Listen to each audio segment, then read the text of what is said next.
Assalamualaikum warahmatullahi wabarakatuh. Bismillahirrahmanirrahim. Allahumma shalli ala sayyidina Muhammad wa ala alihi washabihi ajma'in. Hari ini kita nak bincang bagaimana untuk mendapat apa yang kita nak. Kita ni nak banyak dalam dunia ni macam. Tapi kenapa kita tak dapat apa yang kita nak?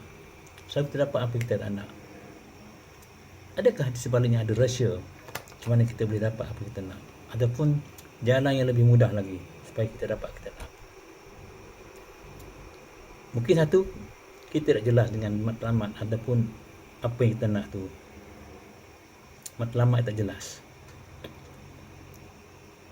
Ataupun matlamat ni yang di luar, kita tak masuk dalam diri kita. Sebab apa? Yang penting ini kita ada dua. Conscious mind, mind yang sedar dengan mind tak sedar. Kalau mind sedar ni menentukan matlamat. Mind tak sedar ni mengerja kita untuk mendapat matlamat.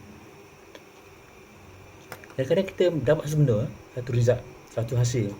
Kita tak tahu kenapa, kita tak mahu benda tu tapi kita dapat. Tapi tahulah, tiap-tiap kelakuan itu ada purpose, ada matlamat atau tujuan, ada maksud. Tak laku, benda tak berlaku, kita tak melakukan sesuatu, kita tak melakukan sesuatu tanpa ada maksud. Maksud tu mungkin kita tak tahu, kita tak sedar, ada. Mungkin maksud itu di dalam diri kita. Kita dulu kita satu benda tu kita matlamat kita zaman kecil, ya. Lepas tu kita tak tukar matlamat tu ada dalam diri kita. Dan minda tak sedar kita tu terus menerus melakukan sesuatu untuk mendapat matlamat tu. Jadi apa yang kita sekarang nak kita tak dapat, tapi kita dapat yang matlamat yang lama. Jadi bagaimanakah kita nak set matlamat supaya kita dapat apa yang kita nak? Satu, biarlah matlamat itu untuk menjadi cemerlang ataupun dikenal di seluruh dunia. Biar satu matlamat kita nak buat ada settle dulu suatu yang besar, hebat, dan suatu yang kita belum fikir, tak pernah kita fikir. Kita fikir itu simple. Nak satu benda matlamat kita tu besar, hebat, tak pernah kita fikir, teman-teman. Tapi dia mesti sesuatu yang boleh tercapai dan kita ada kebolehan mencapai, and it worth to achieve it. Maknanya biarlah sesuatu yang berbaloi lah untuk kita dapat. Selalunya setting matlamat kalau kita bincang, kalau kita gunakan SMART, SMART, SMART, SMART. S, specific. M tu measurable, boleh diukur. Ukur makna ada nilai. Katakan kita nak dapat sekian duit, sebanyak duit, ataupun kita nak mendapat produktiviti sekian banyak, atau pengurangan kos, mesti ada satu nilai. Dan A tu achievable, boleh dicapai. Jangan satu boleh dicapai, boleh dicapai. Art ni realistic, time ni ada ketentuan time frame, kita nak dapat benda tu dalam jangka masa apa, mesti ada. Lalu itu yang kita gunakan untuk membentuk matlamat kita. Tapi itu hanya di luar tu, di luar.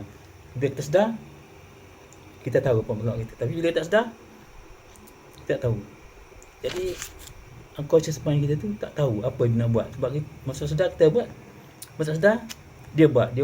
Kalau kita tak menerang kepada dia matlamat kita tu, dia akan melakukan benda-benda yang lama. Jadi perlu kita terangkan kepada dia bagaimanakah untuk mencapai matlamat, bagaimana nak bentuk matlamat supaya kita dapat mencapainya.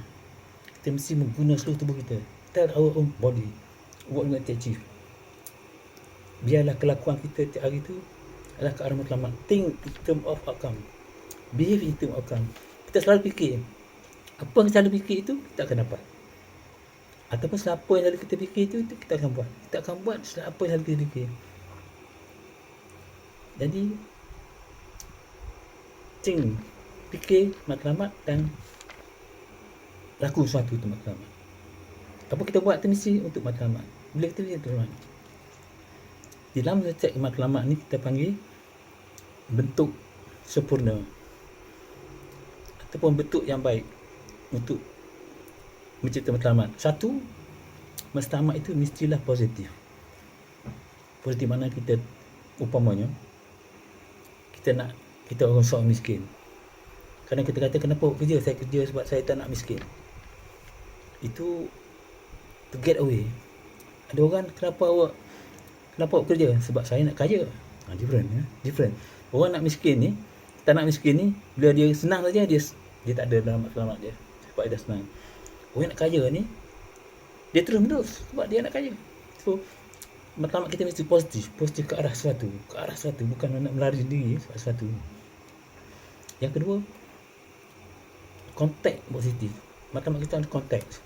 Bila kita capai matlamat kita dapat bayangkan, bila tu visualize sesuatu yang kita bayangkan. Kalau kita dapat sekarang, bila aku dapat tu apa? Bila aku dapat mencapai matlamat aku, di mana? Kita boleh gambar di mana kita nak capai. Bila kita matlamat, di mana kita, dengan siapa, with whom. Kita boleh gambar bila kita matlamat tu, di mana, bila dan dengan siapa.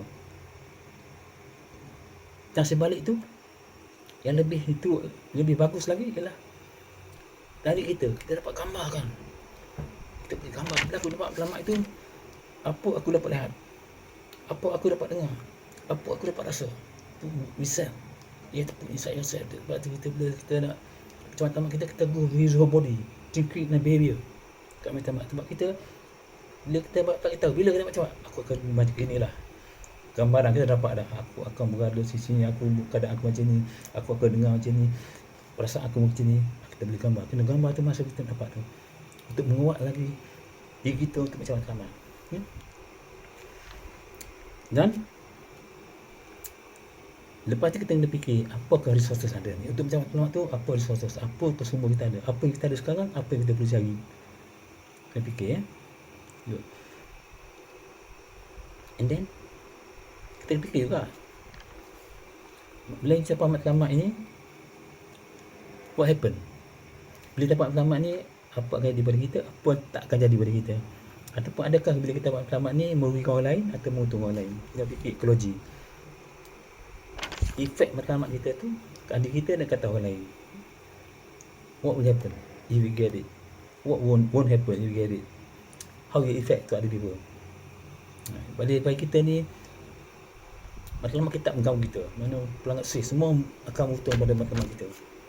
Everybody will benefit. Ekologi. Dan satu lagi kita tengok, kadang-kadang matlamat kita nak capai tak dapat. Sebab apa? Kadang-kadang dia internally tu dia ada against it. Macam umpamanya orang nak bertisap okok, matlamat tisap okok, tapi di dalam internally dia rasa bila tisap okok ni, wah, macam cowboy. When I smoke, I feel like a cowboy on horse, camel. Jadi sebab ada matlamat tu, jadi dia bila nak berhenti takut tak boleh. Because inside there, unconscious mind, dia ada another matlamat yang berlawan dengan matlamat yang nak capai tu. Pastikan kita tak ada secondary, matlamat secondary dalam diri kita. Mesti clear. Jadi kita pun buang benda tu, kita pun nak buang rokok yang boleh jalan. Jadi bila both conscious and unconscious mind together, we are aligned for that objective kita nak, apa kita boleh. Okay. And then apa yang boleh kita buat adalah identiti kita. Bila kita dapat tu, adakah menukar diri kita? Satu matlamat kita dapat, dia akan mengubah diri kita. Kita nak jadi lain, dia jadi lain. Adakah identiti kita tu sesuai dengan apa kita nak jadi? Okay, identiti kita. Dan juga just if it together. Maknanya your conscious and unconscious, your identity are all together in that matlamat.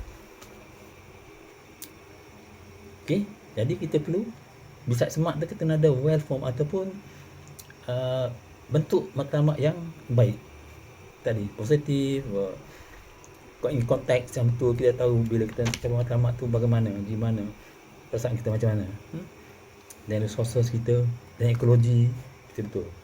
Barulah bila kita ada benda ni, barulah kita dapat capai matlamat kita dengan senang.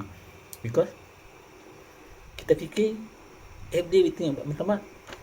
Di samping tu bila kita tidur pun, unconscious atau minda kita yang tak sedar tu akan terus menerus menjalankan matlamat kita tu, ke arah matlamat kita. Tak sedar pun dia akan melakukan sesuatu tentang matlamat. Our behavior is aligned to our objective. Jadi senang untuk capai. Jadi selalunya senang untuk capai. Sebab apa? Seluruh tubuh kita tak ada konflik, hanya ke arah satu. Okay. Dan gambaran yang penting, affirmation, keteguhan. Selalu guna tiap-tiap bangun you nak jadi siapa, everyday dia teguh. Visualization very important, because give power to yourself. Gambaran kita, affirmation, keteguhan. Just apa je nak capai matlamat you.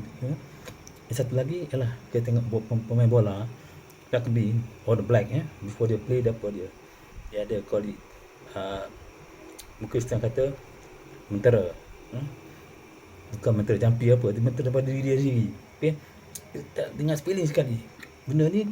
Visualization ni hanya gambaran, tapi ni feeling sekali, kata I want to be this one, my best this, kita semua semangat. Jadi kita akan beri kekuatan lagi pada diri kita macam matlamat. And this inilah cara bagaimana kita akan dapat apa yang kita nak. Okay, gunakan seluruh tubuh badan kita. Sekian saja. Wabillahi taufiq wal hidayah. Assalamualaikum warahmatullahi wabarakatuh.